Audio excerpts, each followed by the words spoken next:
The Russian war in Ukraine has changed everything we knew about modern warfare, from the way nations mobilize their people and industries to how cheap drones and long-range strikes can shift the balance on the battlefield. Today I'm joined by retired Australian Major General Mick Ryan to talk about what the world and especially Europe would learn from Ukraine, how to prepare, how much to invest, and what kind of war we may face next. General Ryan, it's a pleasure to have you here offline in Kyiv. It's great to be back in Kyiv, and it's great to talk to you again. It's always such a pleasure to meet with people who genuinely interested not only in the Russian war in Ukraine, but also in Ukraine itself, you know, and its development. So thank you for that. To be honest, I want to start with your latest study. I found it very interesting. I'm just tell to the viewers that it's named Translating Ukraine Lessons for the Pacific Theater. Is that correct? Yes, that's right. So basically you identified key takeaways from this Russian war in Ukraine, and you in simple words helping to understand what the world have to learn from this Russian war right now. Yes. So let's talk about mobilization. That what caught me, and it's very interesting was to read. But I will look at my notes because it's going to help me. It's some words are a bit complicated for me. So you say in your research that mass matters again. So what does mobilization really mean in 2025? So not Soviet-style conscription, but democratic mobilization. How do countries prepare people and industries for defense without breaking their societies? Well, I think first and foremost, the most important part of mobilisation is government has to explain why it's happening to the people, to explain the purpose for mobilising military, mobilising industry. So that's important, having purpose. I think then you look at, you have to mobilise people. Some of it is people going into the military. That's very important to expand the military, just as Ukraine did in 2022 and continues to do. There's lots of ways you can do that. You can do it through draft, through volunteer service, through calling out reserves. But it's not just military. You need to mobilise emergency services. You need to mobilise your society as a whole so it understands that the world you were in before the war no longer exists. You're in a different world. You're in a world where, unfortunately, your whole country is at war and everyone has a part. So mobilising people is important, but it's not just military. And, of course, then you have mobilising industry to shift industry from making some things that aren't as important anymore to things that are important, be it drones, be it missiles, be it munitions or trucks, socks and body armour. But you think what comes first at this mobilization order? It's a manpower, it's a weapons, or is that a mindset? The mindset is the most important thing, is having leadership who helps the population deal with the fact they have to very quickly shift from being in peacetime to being in wartime. And for the vast majority of humans, that's very traumatic. So good leaders help them deal with the trauma of moving from peace to war. And I think, that's what we saw from President Zelensky right at the start of the war. One, he stayed in Ukraine. And two, he was talking to the people of Ukraine from the very first day of what was happening, and this is what we need to do. So leadership decides who survives? Well, I think leadership provides purpose for everybody. They don't necessarily decide who survives, but good leadership can be critical in deciding whether you win or lose a war. But what makes a good commander or president effective under constant pressure? I think there's a few things. One, that they're good communicators. Like you're a good communicator. You talk to your audience. You talk to people here to have a good conversation and to be able to explain to people what is happening and why tough measures. You're kind of the explainer in chief as the president. I think you need to be relatable to a wide array of people. I mean, a country is made of lots of different people, and as a president, you need to relate to farmers to people who work in a factory, to military people, to rich, to poor, to children, to old people. So you need to be relatable. And I think you need to have good endurance.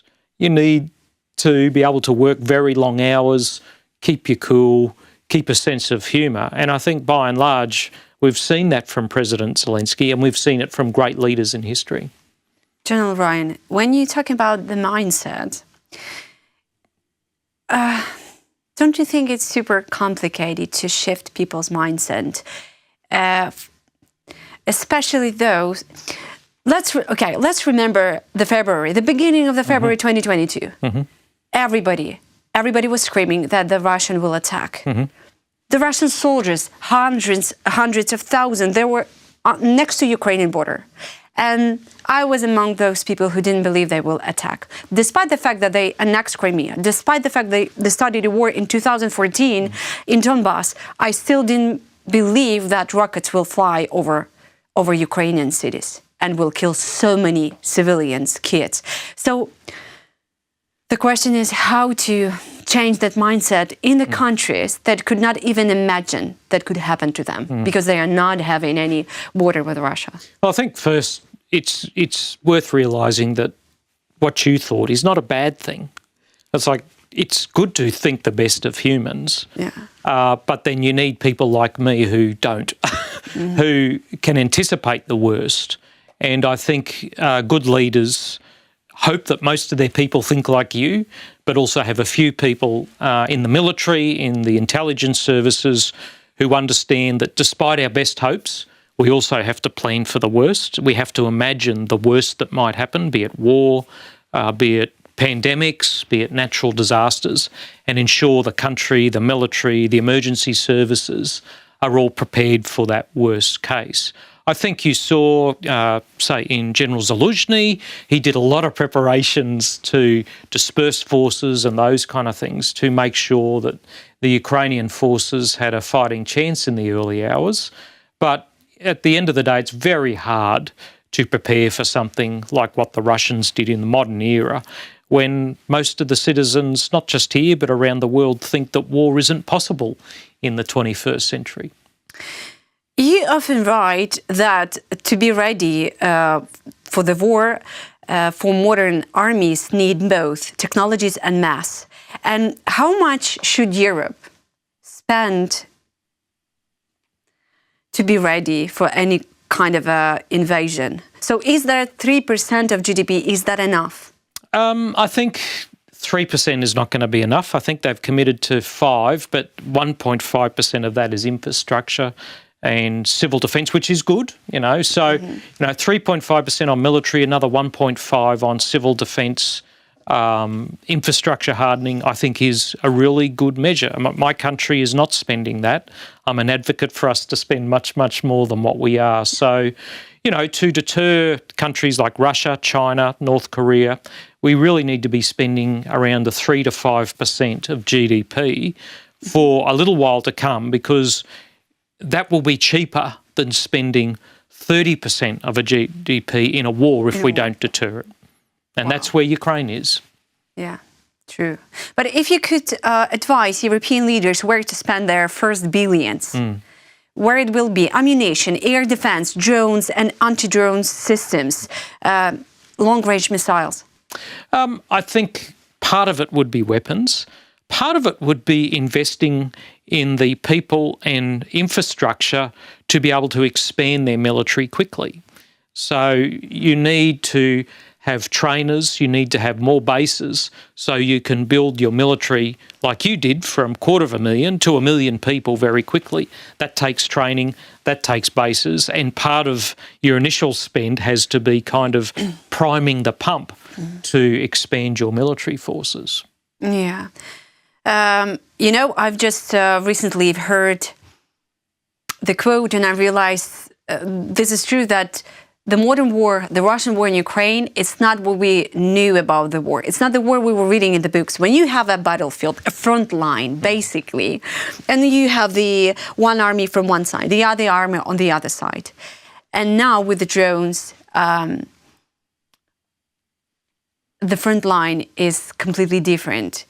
could you describe, do you have your perspective of a modern front line nowadays?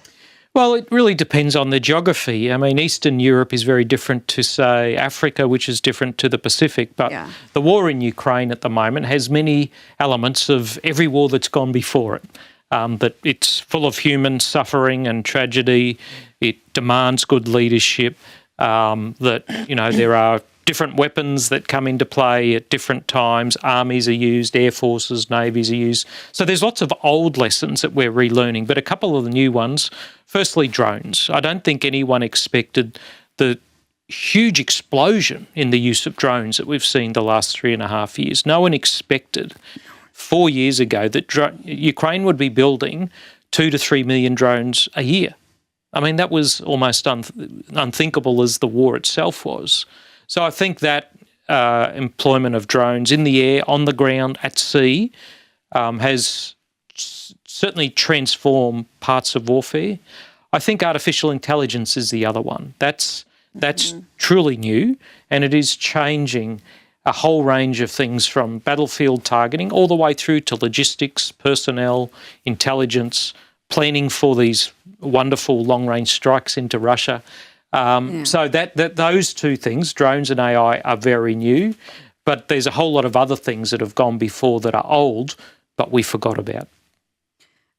Do you think that every modern army have to have, just well-trained, dedicated drone battalion in their system, in their structure? We all need more drones, but drones alone are not going to win wars, and even for Ukraine, drones alone don't. If you talk to Ukrainian soldiers, drones are extraordinary. They're very important, but you still need soldiers. You still need artillery. You still need trucks and armoured vehicles and medics and everything else that go with it. So basically, drones will not replace anything. They're just a part of the war that will not replace any tanks. What drones do is they extend the capability of humans and military units. So you may sometimes have less humans because of drones in certain places, but they never fully replace them. Drones can't hold ground, for example. So what they do is extend human capacity rather than replace it in many instances. We will get back to that one, actually. But now I want to talk about, the question that everybody's talking about, and you also touched that one already, about tomahawks. That American president still cannot decide whether give them to us or not. General Ryan, do you think that tomahawk presence in Ukraine will be a serious game changer, and what we should do with them? Well, I don't think tomahawks will fundamentally change the direction of the war. They'll be very useful. Don't get me wrong. I would love to see Ukraine get lots of tomahawks. I think their biggest impact, however, will be political, as Trump is using them to shift Putin's calculus in the war. I don't think that's going to happen. I think Putin is set that he thinks he can win. He clearly can't. Ukraine's shown that. But Trump thinks he can shift Putin's view by dangling the prospect of tomahawks to Ukraine. I think Ukraine will probably get some tomahawks. I hope it does. But with things like the Flamingo, with all the other drones that Ukraine has developed, I think tomahawks will be important but won't be silver bullets. I think what is more important is the intelligence that's provided by the Americans as well as other NATO countries to complement the intelligence that the military intelligence and other services of Ukraine are collecting for these long-range strikes. Okay, but if you would advise, or what is your advice for the numbers of tomahawks? Because I've just been on the press conference of Ukrainian President Volodymyr Zelensky, and we were asking, he's going to meet American President this Friday. In a days. And he said that he told him what numbers we need, but he said it's not a telephone talk. That's why they will have a private talk in Washington, D.C. What numbers do you see as good for us? Well, there's the possible numbers, which is probably somewhere up to 100.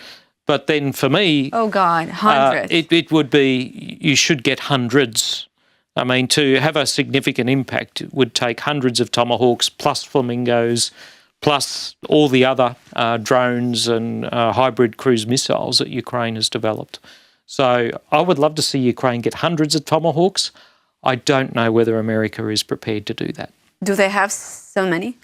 They do have a lot, but they also have a lot for other contingencies in the Middle East, for American contingencies against Russia and for American contingencies against China. They are having to build their magazine of munitions up because they've looked at the war in Ukraine and gone, boy, we need to build our stocks up as well.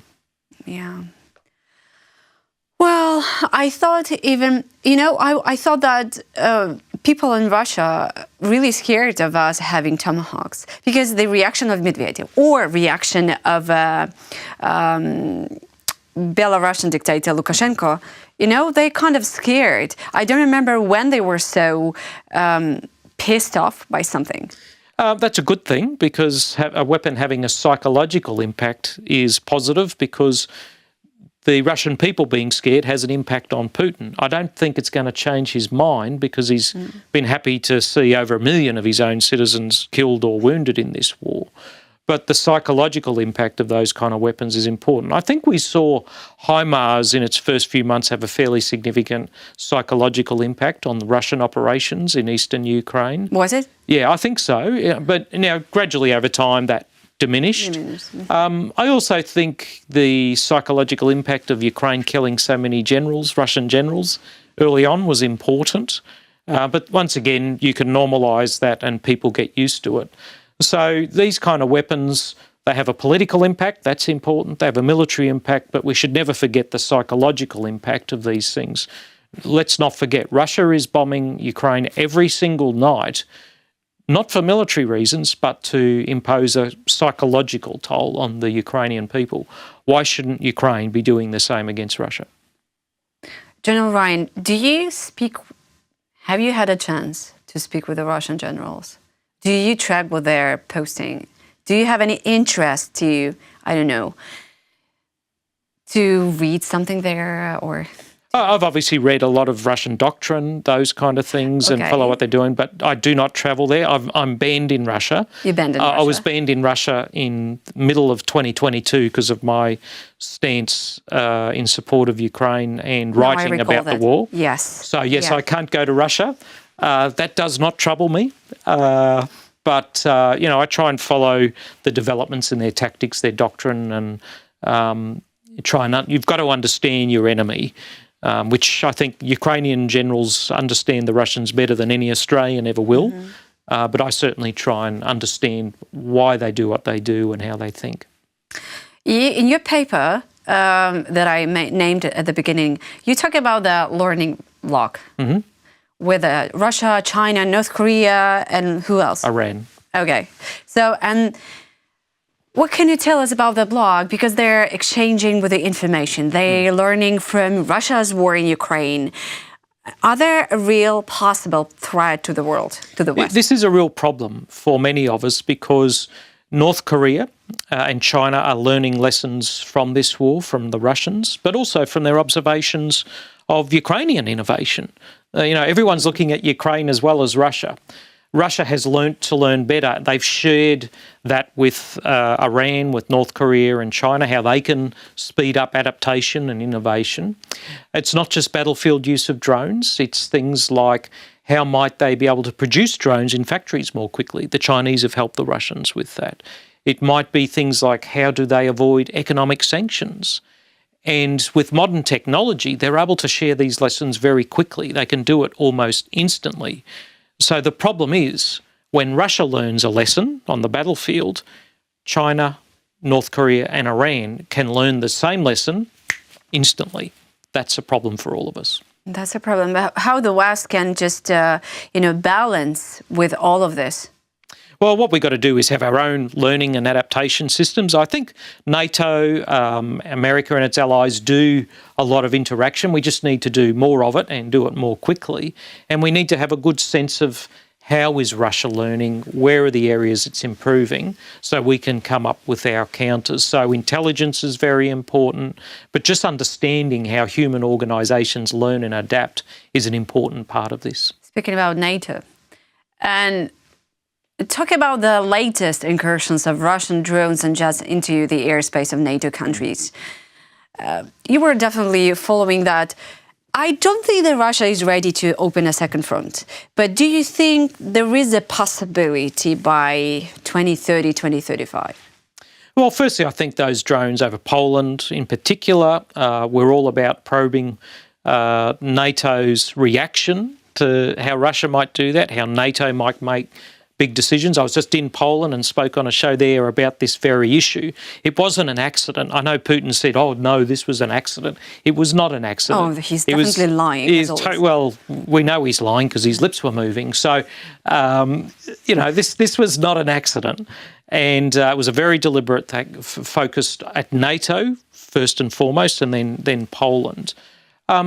You know, I think there needs to be a pretty strong response to this. And I think the response of saying if you send your aircraft like they did over Estonia, we may shoot them down. That's a good thing. I don't think Russia are in a position to launch any kind of large-scale attack on Europe at the moment. I mean, Ukraine has more than occupied them. And NATO collectively is far larger, far richer, far more powerful now even than Russia is. So I think what Russia's trying to do is intimidate Europe into not supporting Ukraine as much, intimidate them into acceding to Russia's demands about its role in the European security architecture and everything else. So this is intimidation. It's a Russia that's lacking confidence and is worried. It's not about a Russia that's powerful. It's about a Russia that's weak. And there was a message from Poland just recently about that this war could last for at least next 2-3 years. I bet you've heard that. Mm-hmm. What do you think about that? Can you elaborate? I think, unfortunately, and I hate saying this, it's very possible that the war could go on for another couple of years, and that's the last thing any Ukrainian mum or dad or husband or wife of someone serving in the military wants to hear, or someone who's subject to these awful attacks every night. But I think Putin just will have to be beaten. He doesn't want to give up. Ukraine has shown the way how to do that. We just, in the West, have not always stepped up to the degree that we should in providing everything you need to be able to do that. Do you think that day will ever come, that we will get everything we need to beat in Putin? I think it might be coming. Europe has finally realised that it needs to step up, and it's been doing that. You know, to be fair to the countries of Europe, many of them have been providing more assistance. There's, you know, the Scandinavians and others have been providing many assistance packages. The problem we have is the productive capacity of Europe and America just has not been up to the challenge of 21st century massed warfare. Yes. Well, I'm still thinking about the NATO reaction, and I'm so worried that they are probably not. I know you're saying that they are waking up, but I don't really see enough of the sign.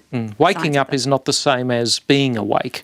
You know, waking up is a phase, right? That's a good one. So being fully awake and aware and operating is a very different thing. I think we're still in the waking up phase, politically, militarily and industrially in Europe. Certainly in my country, we're very early in the waking up phase. It will still take some time before Europe is as powerful militarily, politically, and industrially is what it needs to be for Russia just to go, no, it's not possible.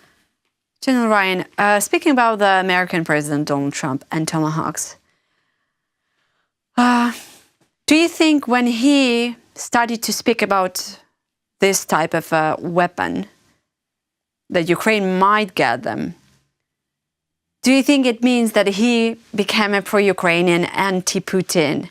Or it's about something else inside the United States that we don't see, don't understand? Maybe support, maybe just an interest of rich people? I don't know. You know, I think President Trump's gone on a bit of a journey this year. I mean, he certainly started off very pro-Russia. There's absolutely no doubt about that. And, you know, the treatment of President Zelensky in the Oval Office was appalling, very disrespectful and just terrible. But I think that he's given President Putin every opportunity to come to the table, and Putin has basically kicked sand in Donald Trump's face, and I don't think he likes that. There is certainly a domestic imperative for the president to either remove America from these wars or achieve peace in these wars. That's a noble objective. I mean, who doesn't want peace in Ukraine? No one wants it more than the Ukrainian people, but it has to be a fair peace. And I think the journey he's gone on is understanding what is a fair peace look like for the Ukrainian people. And I think he's now more aligned with what that might look like from a Ukrainian perspective rather than a Russian perspective. He's not talking about giving up land anymore, which is good. You know, and I think he's talking about Putin saying one thing and doing another, which is true. Well, definitely. So he's gone on a journey. I wouldn't quite call him pro-Ukraine yet. I'd probably call him pro-peace, and you can define that any way you want. But I think there is a determination there for him to achieve some kind of peace agreement. I don't want to dig into what his motivations for that might be. To get a Nobel Prize. That could be a very long conversation. Oh, yeah, true. You know, General Ryan, you said about the artificial intelligence. So I want to talk about the future of the war. And do you believe that we're heading to the times when there will be only, you know, robotic systems on the battlefield and no human involved? And if that will ever happen with the people on Earth, do you think it's better or it's more frightening? I don't think we'll see humans being totally replaced in war. And the reason I say that is if you don't have humans, it's actually not war. If all you have is robots, it's a technological transaction. War has to have humans. There has to be a cost for it to actually be a real war. We will see more robots. We will see them being used for a whole range of different things. We will see a larger proportion of robots compared to humans. But, you know, I think we need to be careful about wanting too many robots because war might become more attractive to politicians, not less so. And that's not a future I'd like to see. And the final one, what at this stage in 2025 you learned from the Ukrainian army that you didn't know or didn't notice before and from their mindset?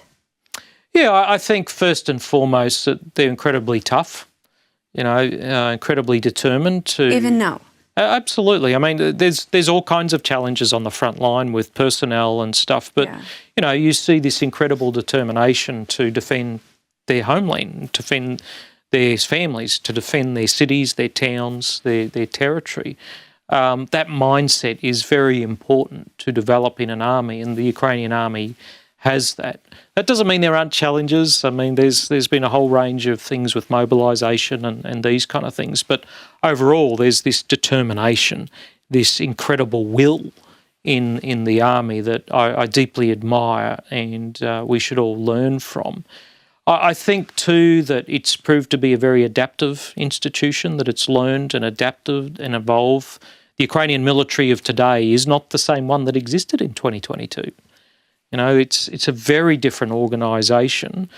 It's still evolving, and it's pulled between its, you know, some Soviet heritage, wanting to be NATO, but also Ukrainian culture and history. And those three things constantly pull it in different directions as it seeks to transform itself. And I think it's important that we, as outside observers, understand those kind of things that are pulling it in different directions at times as it seeks to modernise, transform and win the war.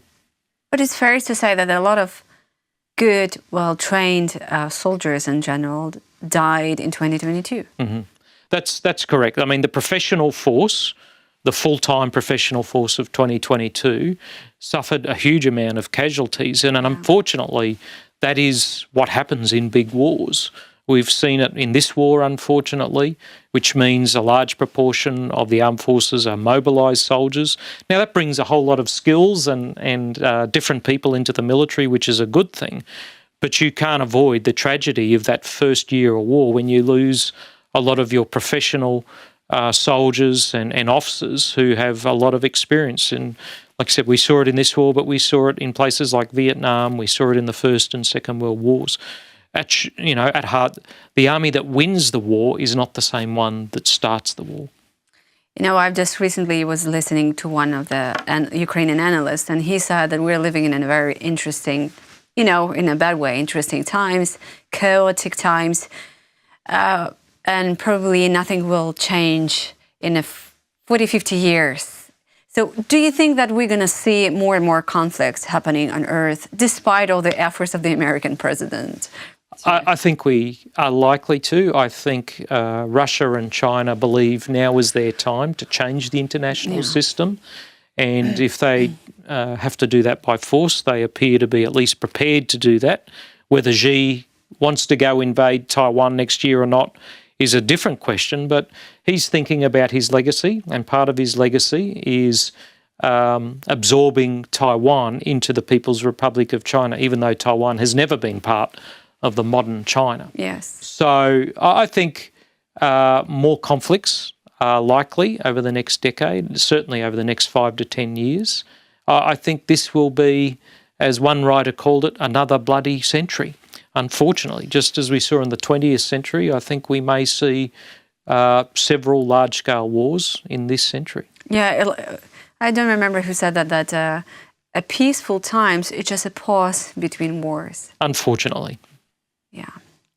Well, I think, General Ryan, at this point I may say that, well, we have to do our thing. We have to stay on the side of democracy and humanity. And, of course, peace, and just to do what we have to do. Well, I think so, and I think Ukraine set an example of how to do that. I mean, the president has been very clear multiple times. Ukraine fights by the rules. You've seen Russia engage in incredible barbarism against prisoners of war, against people in occupied territories. Yes. You have not seen that from Ukrainian soldiers. You haven't seen that from Ukrainian people. You've seen them go to great lengths, put themselves at danger to do the right thing, to accord by the laws of armed conflict. And I think, given the existential nature of that fight, that's a very admirable part of the Ukrainian armed forces. Yeah, true. Thank you so much. Thank you for your time, for your insights, and you had a slot of your time to visit our studio. Thank you. It's always a pleasure, Natalie. It's good to see you. Thank you. Thank you.